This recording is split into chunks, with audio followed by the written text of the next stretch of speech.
conduct of proceedings. But one of the things that we have in mind is that where documents are relied upon heavily by either party to the proceedings and considered to be important, and I take into account the argument mounted on behalf of Mr. Haynes, which has been said on many occasions, that it makes it very difficult to know at the end whether the Chamber will find the document to be persuasive or unpersuasive or even admit it at all. And so I think we are going to say, just so that you have advance warning, that where a particular document is said to be important, we are going to say that we will decide on admission or not at that stage when it's presented. But as I say, what I'm anxious to avoid is wholesale, as I say, dumping of documents through the bar table motion. Videos of visits to the country did not seem to help the Chamber much in its last case. So that's really all that I want to say at this stage, unless there's anything else. Oh, yes. I'm sorry, there is one other thing.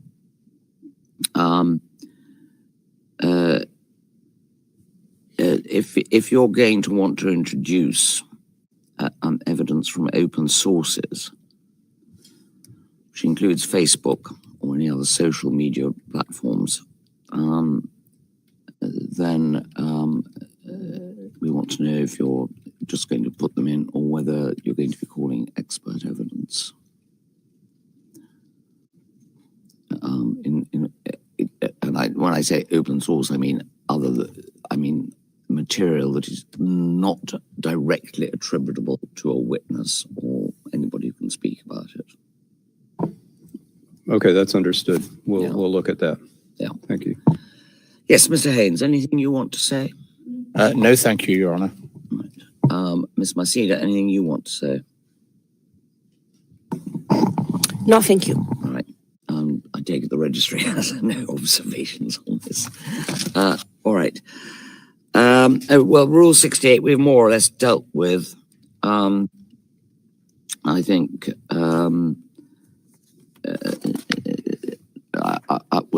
we'll leave it to the parties to see what agreement can be reached on 68. As I say, and as Mr. Nichols says,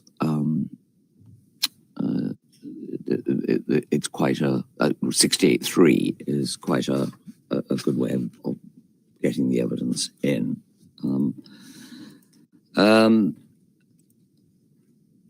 And yes, and we encourage the parties to discuss that, really.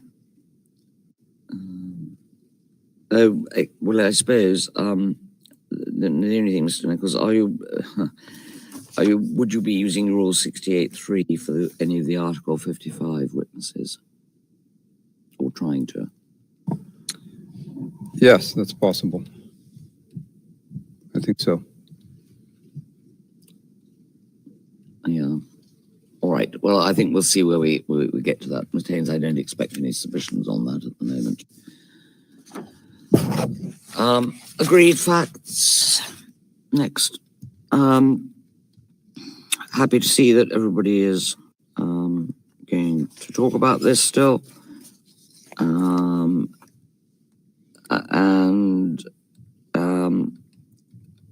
The only, we encourage, as I've already said, we really encourage agreed facts. There must be quite a lot in this case because it's a matter of public record what the accused said or did, or in some stages, in some senses. The only question, I see that Ms. Masida, you submit that the legal representative of victims should have a say on this. the article actually talks about prosecution and defense. I think if you want to, obviously you should be supplied with potential agreed facts. But I think if you want to address us, or if you want to make submissions on it, you'll have to apply for leave. Thank you, Madam President. I am guided. If can I have 1 minute on this issue? Yes. Thank you very much. First of all, two things very briefly. One, it has been court practice to allow victims to notify the chamber if they have or they have not any matter to raise in relation to agreed facts raised by the chamber. And second, in deciding, the chamber shall take into account also the interest of the victims. So on that basis, we submitted already that we should at least give an opportunity to have a say on whether or not the agreed facts agreed by the parties may raise an issue for the victims. It remains, of course, entirely with the parties to discuss. We don't want to be involved in that, but we simply request the notification of the agreed facts just to check whether or not these may have an impact on the interest of the victims and eventually raise that with the chamber. And it's something that can be done in a very quick way. If I can also make this point, if we are notified of the agreed facts, it will take for us not more than a few days to verify whether or not the interests of our clients are indeed concerned. Thank you. Well, you say that's been the practice. I mean, you quote what you don't actually say which case it was, but I am assuming from the date that it was Lubanga, in your footnote 12, at paragraph 10. But what you rightly say is that Rule 69, which deals with that, apart from saying it's the prosecution and the defense, it's for the chamber to decide whether the chamber may consider such an alleged fact as being proven, unless the chamber is of the opinion that a more complete presentation is required in the interests of justice, in particular, the interests of the victims. So before we even get to that, we have to decide whether if we're satisfied that something is proven, then it's for us to decide before, and it's only if we take the view that we need more information or more complete presentation that the victims come into it. Well, Your Honor, with all due respect, sometimes the chamber may not be aware of facts or circumstances that the legal representatives are aware of because we maintain the direct contact with the victims. So in this sense, for us, the notification is important because we can confront what the parties have agreed with what the views and concerns of the victims are. And second, going back to the practice of the court, in the Abdel Rahman case, we notified twice our agreement at the pre-trial stage. Can't remember now the filing. I'm looking behind me if someone can find that. At pre-trial in the Abdel Rahman, there were already a list of agreed facts. And if my memory is still good, I hope so, in both cases, there is a filing of the then appointed legal representative notifying the chamber about no opposition of the agreed facts reached by the parties. So it's not an ancient practice of the court. It's a practice that's been prolonged in a number of cases before the court. I leave it to the discretion of the chamber, but I wanted to make the point because particularly in this case, it's important for victims to be fully appraised of what's going on. Victims are very interested in this case. And for them, it has an impact if a fact is already agreed or not agreed. Thank you. Yes, well, we'll take that, your submissions under consideration. Yes, thank you. Unless there's anything else on that before, yes, Mr. Nichols. Just, I think in the last trial, I think agree with Your Honor. The defense and I agree what and the prosecution agree what they can, and then the LRV is notified that this agreement has taken place, and we submit them. But I think that's where it ends. Well, that's my impression, but Yeah. I hear what Ms. Maceda said. I just think it would be unfortunate were there to be intervention when facts which have been agreed between the defense and prosecution, who are the parties to this trial, and with the laudable view of increasing the efficiency, I would be reluctant to see it being derailed at any stage. But as I say, we'll return to you on that, Ms. Maceda. All right, finally, before we take the break, languages, I think we've really discussed that, haven't we? Except the only thing that, Mr. Haynes, I was slightly surprised to see was that you wanted interpretation for your lay client, who, as I understand it, is president of the Philippines, ex-president of the Philippines, an ex-lawyer in the Philippines, speaks fluent English. He won't need interpretation. Right, thank you. Yes, unless there's anything else on interpretation, I think we've actually discussed that already. Anybody else want to add anything? No. All right, well, it seems to me, because we're then coming on to disclosure, which will be slightly longer, I think. We'll take the break at this stage and sit again at 11 o'clock. All right, we will.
for the record, we are in open session.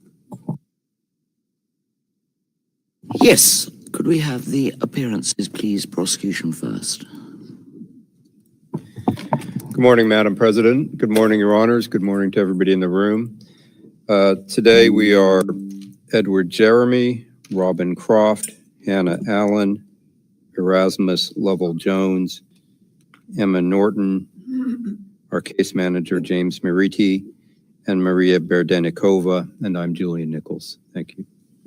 Thank you, Mr. Nichols. The defense, please. Good morning, Your Honor. Kate Gibson, my co-counsel, Alex De Sevidavi, a legal assistant, and assistant counsel Sondrine De Senna, and I'm Peter Haynes. It's a pleasure to be here. Mr. Haynes, just before you sit down, just so that the public understand, I think that Mr. Duterte asked to be excused from the hearing. Indeed, that's correct, Your Honor. Thank you. Yes, and sorry, not finally, no, the representatives of the victims, please. Good morning, Madam President, Your Honors. The common legal representative of victims team is composed today of Mr. Joel Butuyan at my right. Behind us, Mr. Orcholon Aransetseg and Ms. Ludovica Petruccio, legal officers, and on the other bench, Ms. Ann Grabowski, legal officer, and I am Paulina Masita. Thank you very much, Ms. Masida. And the registry, please. Mr. Dubuisson, thank you, Madam President. Good morning, Your Honours. For the registry this morning, by my side, we have Fatia Balfas, who is the jurist from the VWS section.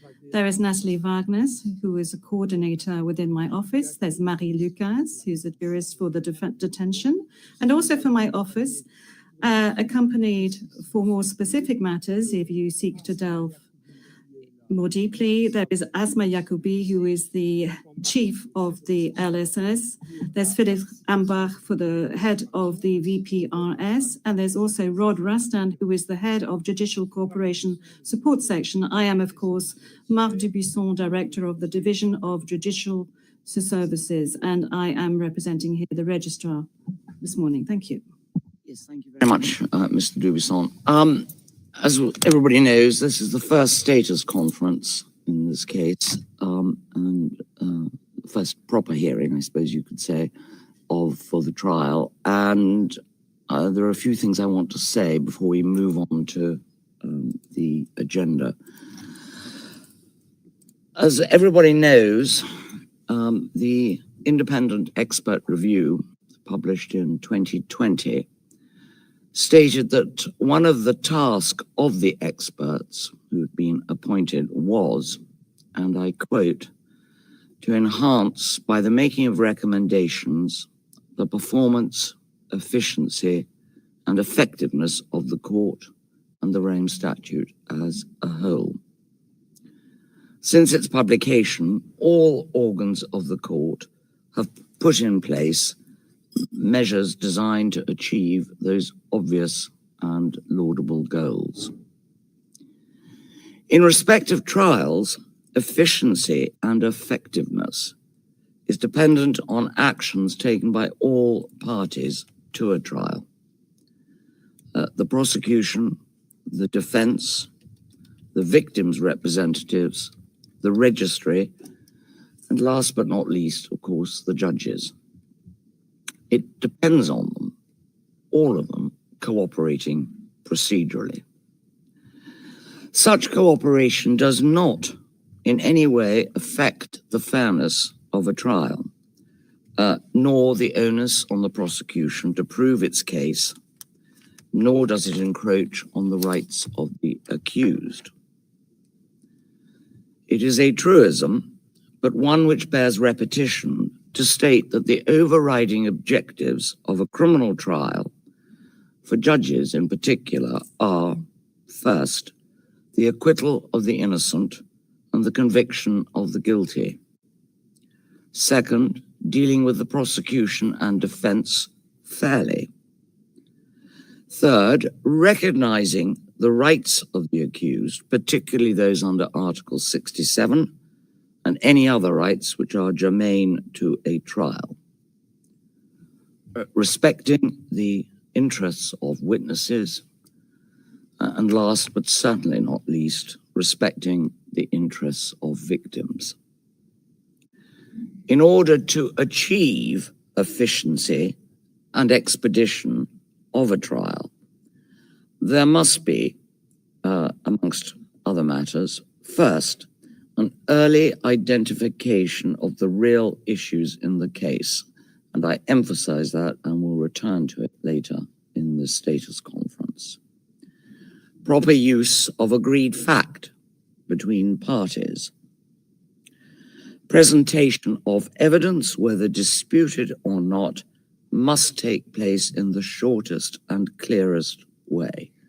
That is particularly important in this trial. Avoidance of unnecessary and lengthy legal arguments. We encourage the participants to cooperate in these goals and generally between themselves. To give but one example, any requests for disclosure should be discussed between the parties before rulings are sought from the judges. It is incumbent upon the prosecution to give proper reasons if they are going to refuse a request for disclosure. Finally, let me say this. We are delighted to see from the submissions that have already been made that the parties and participants are represented by highly experienced counsel on all sides.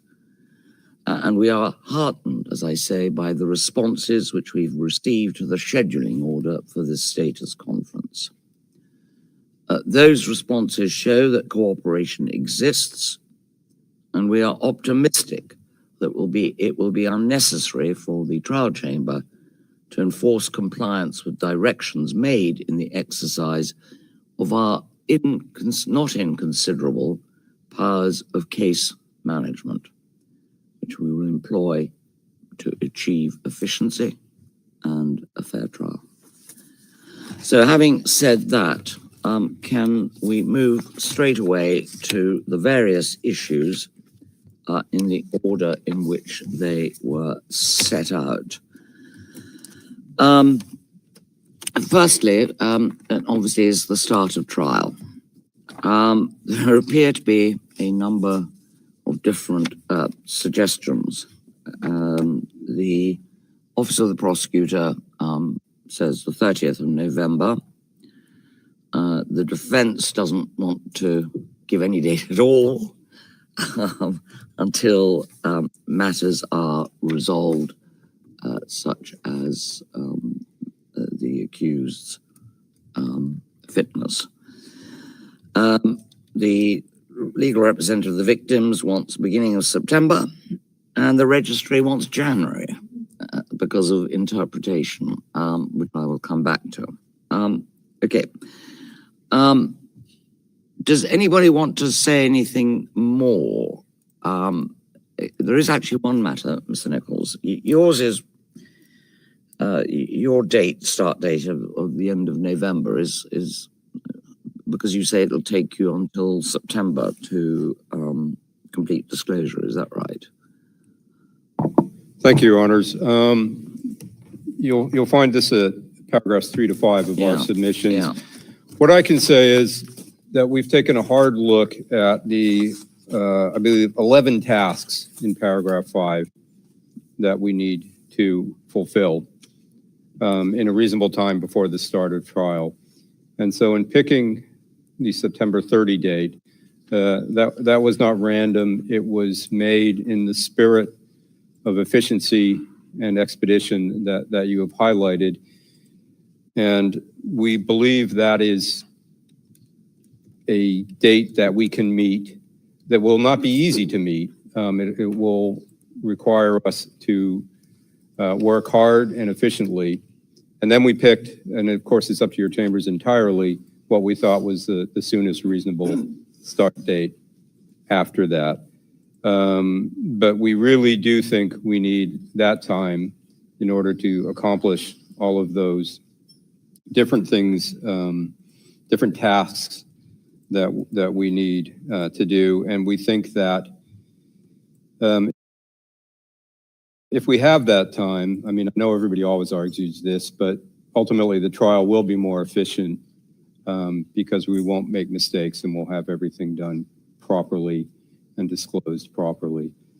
Some of that, you know, we have new counsel now, and Mr. Haynes and I have done a trial before, and we know each other. So I do think we'll be able to cooperate. As you say, we haven't had a chance. We've met and said hello and had a coffee, but we haven't sat down yet to really discuss what can be agreed on, what can be stipulated to. So hopefully that will make it more efficient. But you know, we've calculated in that date of 30th September that the August break doesn't exist, essentially, and that we will keep going through that period. That does not include everybody taking off for 3 weeks. So I can't really add more, and I'm actually going on too long to be efficient, but I rely on our submissions, and we really think that is the time we need. Yeah, well, okay, Mr. Nichols, I mean, I see that. I mean, you're actually assisted in one sense by the fact there has been a change of counsel, because that obviously causes, well, you're assisted in many senses, I feel, but because of the need for them to get to grips with the case. However, can I emphasize, however, that you really must do things with expedition. We weren't madly impressed by the delay in asking for the matters in your last motion, as you saw. So we'd like you to get on with it. All right, Mr. Haynes. Could I make just one additional point? I'm sorry, just that with this schedule we proposed, other than one case, it would be the fastest from confirmation to trial. I know that doesn't mean that those other cases that should be the measure, but we were thinking in terms of making this as quickly as we could. And I will, you're correct, of course, about the motion you referred to, and I can address that later. That was our mistake. We own that. There was a miscommunication where we believed that those items were not in custody. But I will address that if you wish later. Well, no, I think we've given you the warning, so that'll do. Mr. Haynes, is there anything you want to add or say? I appreciate. Yes, I think what's important for us is that whatever trial date Your Honour fixes upon, you do not, as it were, concertina the gap between that date and the end of disclosure, which has traditionally been no less than 3 months.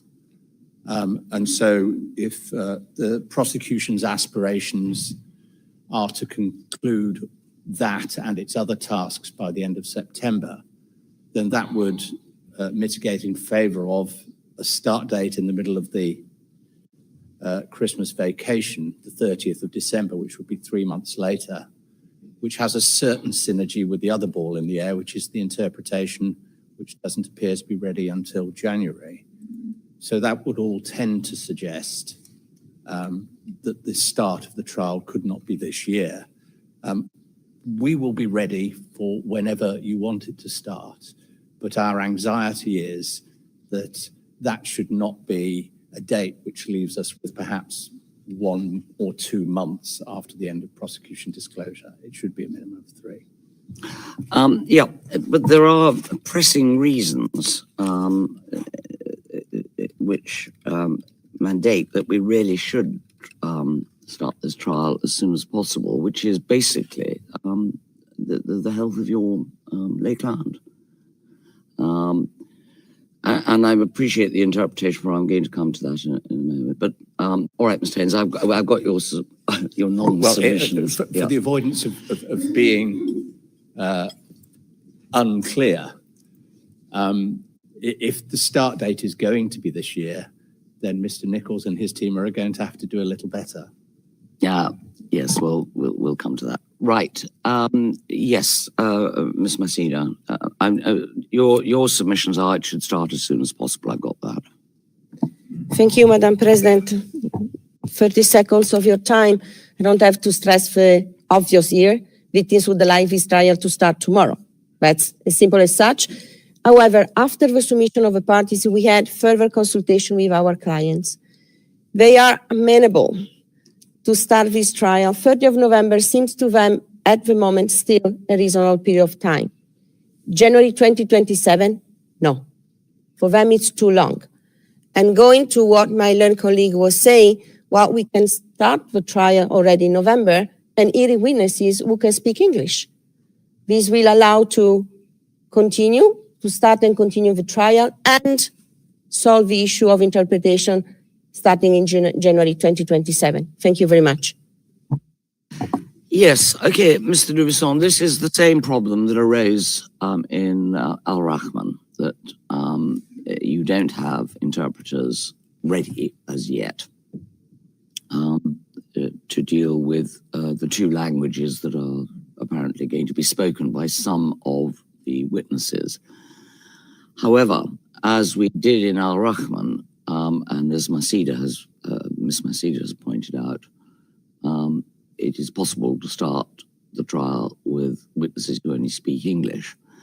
And my understanding is that it's not as complicated as finding interpreters as it was in the Al Rahman trial in a language that was only spoken in a small part of Sudan. Because presumably, as court proceedings in the Philippines are all in English, there must be interpreters there, and equally field interpreters who can be trained more speedily, I would have thought, than was possible in the Al Rahman trial. Je vous remercie, Madame. Mr. Dubuisson, thank you, Madam President. Yes, I take note of what you've just clarified, in addition to what my colleague, Ms. Masida, just said. Indeed, there are a number of items we need to look at here. Who are we interpreting for specifically? We're interpreting for the witnesses. Today, we have a number of witnesses for which we know that they will testify in English. We have been warned that there are some witnesses that will be speaking in two other languages of the Philippines. So we need to find, if possible, interpreters who could speak these two languages. That's very important for us. To date, we do not have knowledge of who these witnesses are. So, as you have just said, we're going to try and recruit people principally from the field, that is field interpreters, but of course we do have to train them because field interpreters working out in the field work in the consecutive or in whispering, chuchotage form. But we are going to be using simultaneous interpretation. So they need to be prepared and trained, not into English, fine, but into the other languages such as Tagalog, those languages that are used in the Philippines. But of course, it is important also for the witnesses and for the population that outreach is conducted with regard to the trial that is ongoing in The Hague. So it is important for those out in the Philippines to be able to follow the trial that is ongoing here in The Hague. This is something that we are always attentive to, but it is not our top priority. Our top priority is the language of the accused and the languages of the witnesses.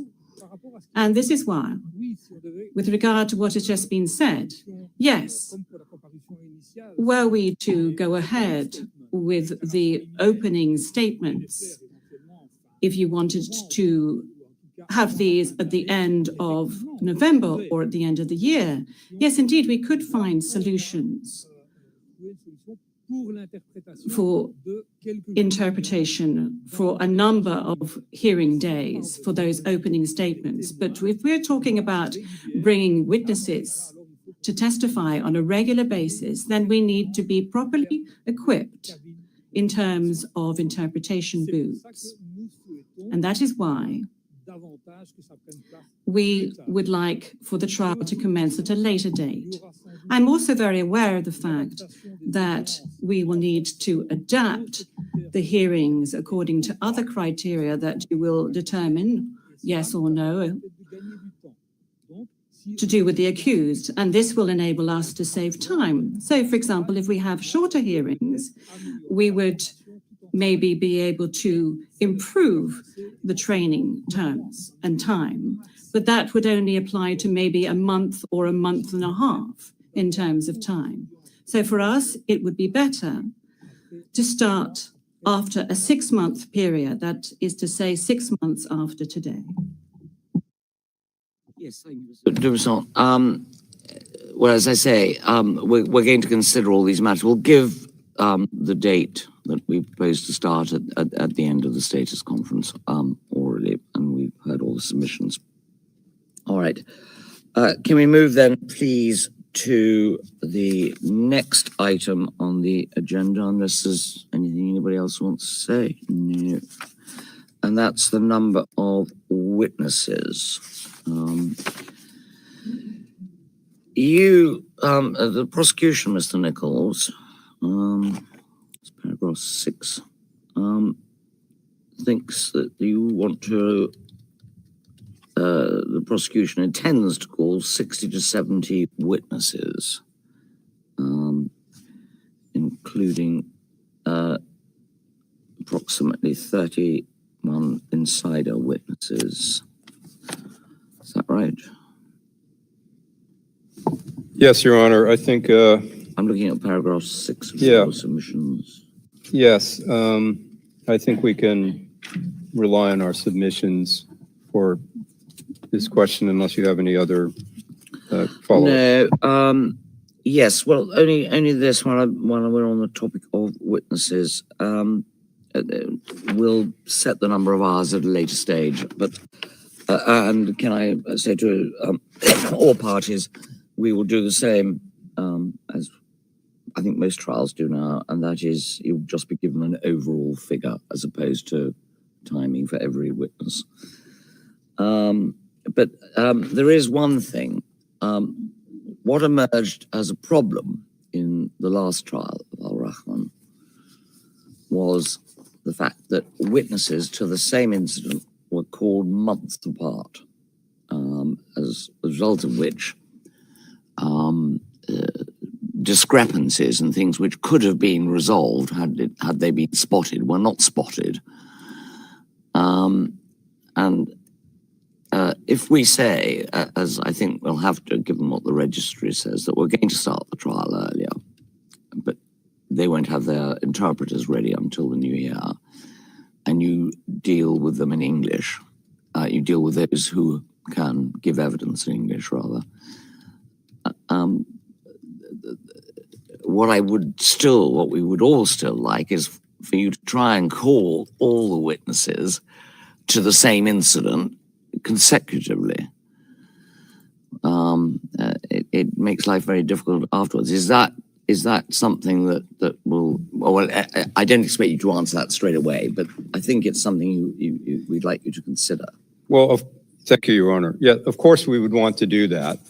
Without rehashing the last trial, it was the interpretation that threw that off, because we had to just choose whoever could speak the standard Arabic at the time or in English. I think it will be less of an issue in this case because the case is different in that it's not sort of 3 big incidents with many witnesses for each of those. It's a lot of incidents. It's a lot of little incidents which are fairly discrete, which rely on fewer witnesses per incident. So we will try to do that. If I could just go back to the translation, not to complain, but we did raise this early in order to try to get a head start. We sent a notice on 13 March, I believe, of the languages. My understanding is that nothing can happen until after the confirmation decision, but I just wonder if it can be speeded up, because 6 months is a long time, not just for the courtroom presentation, but some of the feedback that we received that my friends representing the victims would know better is that, as Mr. Dubuisson said, there's a lot of interest in this case in the Philippines, and having it not broadcast, I know that's not the main point, and we don't always do that, but it'd be much, much better for the population and the victims and people interested in this case if it could be broadcast in Tagalog or the other languages. So if we start with all English-speaking witnesses, that will require us to jump around a bit, although we will try to keep it as coherent and focused as possible on the particular incidents. But it means at the start of the trial that some people won't be able to follow as well as they should, and that would be a shame.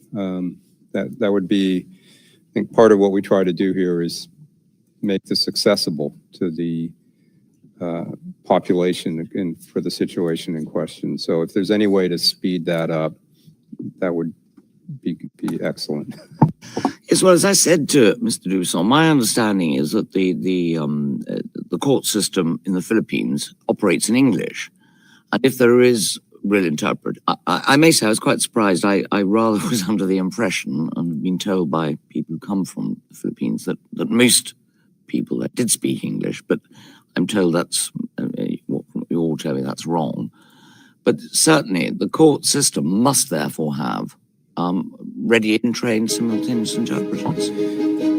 Yes, Your Honor, I have to say it was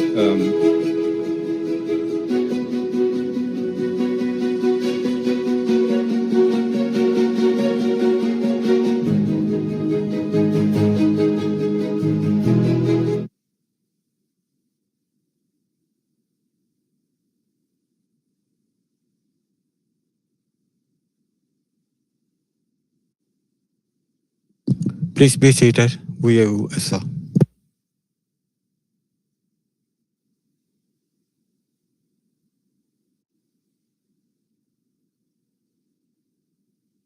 Yes, as I say, the next item is that of disclosure.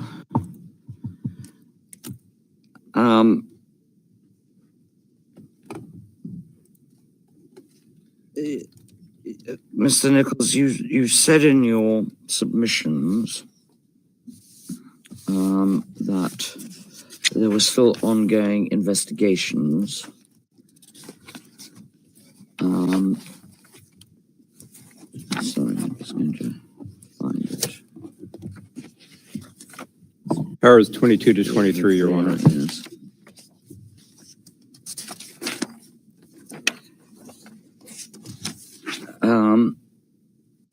And you're effectively still collecting evidence, and indeed want to re-interview.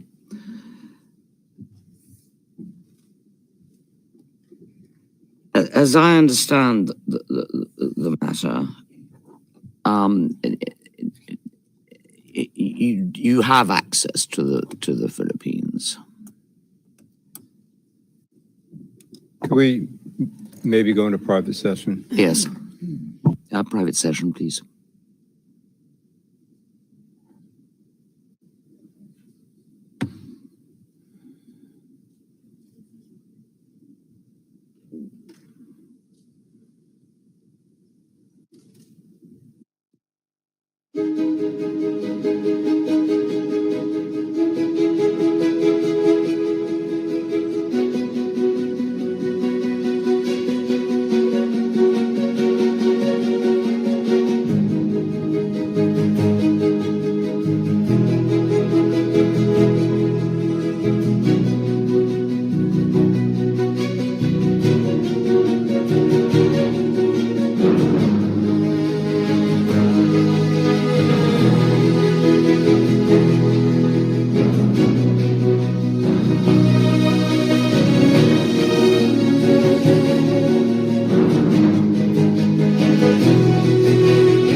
The second matter that has been raised by you is the question of adding new incidents, which the pretrial chamber left open. And not surprisingly, the defense aren't very happy about that. I think we're going to have to give you a deadline in which, if you want to add new incidents, you're going to have to comply with that deadline. And it's likely to be when we give you the deadline for disclosure. Your Honor, our date we were going to propose was going to be the end of August. And I can say that we are being conservative in any new incidents we're adding. So it will not be a huge, unmanageable number. Yeah, that sounds as though you are going to be applying to add new incidents. Yes, I imagine we will, but I think it will be a few. Some of them are related to existing witnesses where we got more evidence. Some is material that's come in soon, but that fits perfectly within the theory and is just really part of the same case. So, but it will not be a huge number. Right. Yes, all right. Then, Mr. Haynes, anything you want to say? I mean, as I say, we understand your dissatisfaction. Your Honour, this was going to be the only item on which I made any substantive submissions today. But in the light of Mr. Nichols' comments, perhaps I'll wait to see what is proposed. I'll give you it in outline. We regard the pleading of what are in effect charges as something else, instances or whatever, as a device to get round the fact that what is in fact being done here is extra charges are being added after committal, which of course would require a return to the pretrial chamber under Article 61(9). This is a very unusually pleaded DCC. I think if you look back at Abdel Rahman, you'll see that what in that case would have been a topical heading by geographical location or similar, here has been pleaded as a count which in old money I think you and I would have regarded as duplicitous because it alleges 19 murders as a single charge, and of course thereby deprives the trial chamber of delivering different verdicts on each of the underlying acts.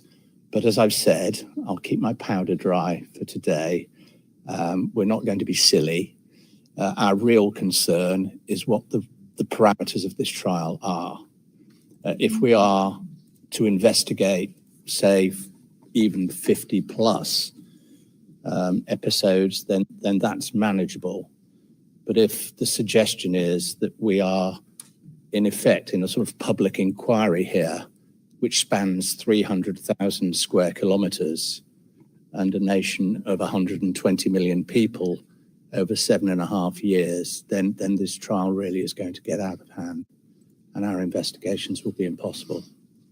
Yeah, well, Mr. Haynes, that's fine. I mean, until such time as we see what the prosecution is proposing. I mean, your problem is that the pretrial chamber specifically left it open. I suppose it's if you go back to the old days, it's like pleading a fraud with all sorts of different instances, which are examples of the fraud. Yes. But anyhow, I'm sure that Mr. Nichols has heard what you're saying, and Mr. Nichols is fully aware that the trial chamber has every intention of this trial proceeding expeditiously. Thank you. Yeah, I'll speak to my friend when we have a chance, and I think I'll be able to put his mind at rest. Yeah. Yes. Thank you very much. Again, Ms. Masida, I didn't think there's anything that affects you on that. Yes, or the registry.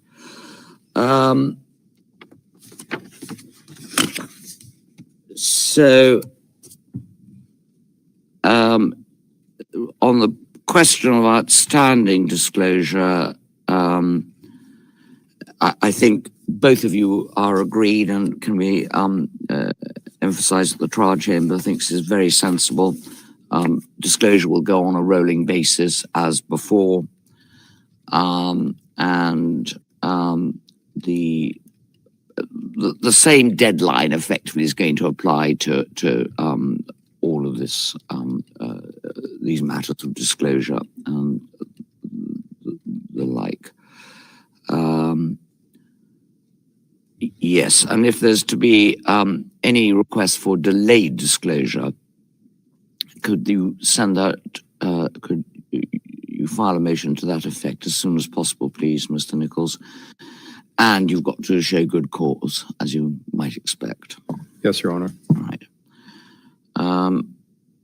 All right. Well, having said disclosure was likely to take more time, and Mr. Haynes having kept his powder dry, we can move on to transcription. Any updates on what you said at paragraph 28, Mr. Nichols? Or is it more or less the same? It's no update, Your Honor. All right. Yes, and we'll, as I say, produce the same deadline. Right, witness protection.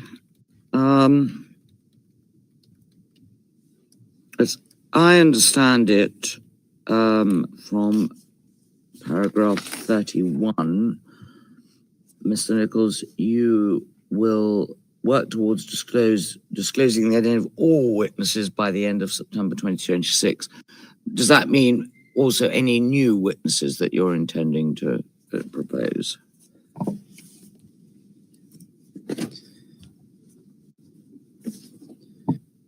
Yes, Your Honor. Right.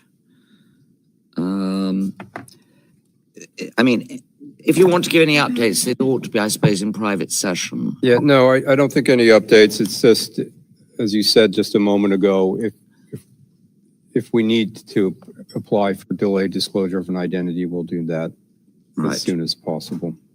All right. And if there are going to be any discussions about that or anything which needs